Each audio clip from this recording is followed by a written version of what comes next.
আজকে সবাইকে একটা আমার পছন্দের ভিডিও শেয়ার করব, সেটা হচ্ছে parcel unpacking video. Parcel unpack করতে কিন্তু আমার অনেক অনেক ভালো লাগে। আমি জানি না কাদের আমার মতো এরকম পার্সেল আনপ্যাকিং করতে ভালো লাগে।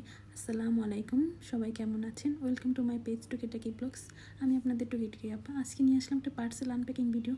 এই যে আমি কয়েকটা জিনিস অর্ডার করেছিলাম, ঘর সাজানোর কয়েকটা জিনিস। ভাবলাম ভিডিওটা সবার সাথে শেয়ার করা যাক। আমি একটা মিরর অর্ডার দিয়েছিলাম, বেতের মিরর, সেটা হচ্ছে আনপ্যাকিং করতেছি। মিররটা আমার খুবই পছন্দের। ভাবতেছিলাম যে কি মিররটা কি ভেঙে যাবে কি না, ভয় পেয়েছিলাম। তারপর দেখলাম না, মিররটা একদম পারফেক্টলি সুন্দর আছে, একটুও ভাঙেনি।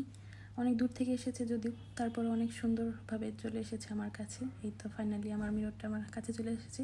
এগুলো সব আমি রকমারি কুটির শিল্প পেজ থেকে অর্ডার নিয়েছিলাম। পেজটা আপনাদের দেখিয়ে দিব। প্রত্যেকটা প্রোডাক্ট ছবিতে যেমন দেখিয়েছিল ঠিক তেমনই পেয়েছি। মিররটা নিয়ে টেনশনে ছিলাম যে ভেঙে যাবে কিনা। না, মিররটা আমি খুব ভালোভাবে পেয়েছি। ভাইয়াদের অনেক ধন্যবাদ। আর ওনাদের বিহেভিয়ার খুব ভালো ছিল। দুইটা ম্যাট আমাকে গিফট করেছে। এই যে এটা বড় একটা ট্রে অর্ডার দিয়েছিলাম, ট্রেটা খুব সুন্দর, এটাও আমার কাছে অনেক পছন্দ হয়েছে। আর বাকি কিছু ওয়াল ম্যাট আর টেবিল ম্যাটের মতো আমি অর্ডার দিয়েছিলাম। যে এগুলো প্রাইস খুবই কম, কিন্তু দেখতে অনেক সুন্দর, ইউনিক।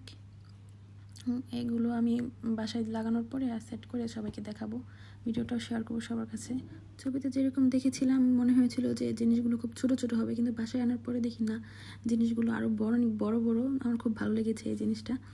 আর তারপরে সবচেয়ে পছন্দের যেটা ছিল সেটা হচ্ছে যে এটা কি আমার খুবই পছন্দের ছিল। এটা আমার বেডরুমে লাগাবো। এটা লাগানোর পরে কেমন দেখা যায় সবাইকে দেখাবো। আর আমি ডাবল টেপ সাইডের একটা ট্যাপও নিয়েছিলাম, অর্ডার দিয়েছিলাম। সেটা কিন্তু খুবই দরকারি বাসার জন্য। এটা অর্ডার নিয়েছিলাম। এই যে একটা ফ্লাওয়ার বাক্সের মতো, এটাও খুব সুন্দর।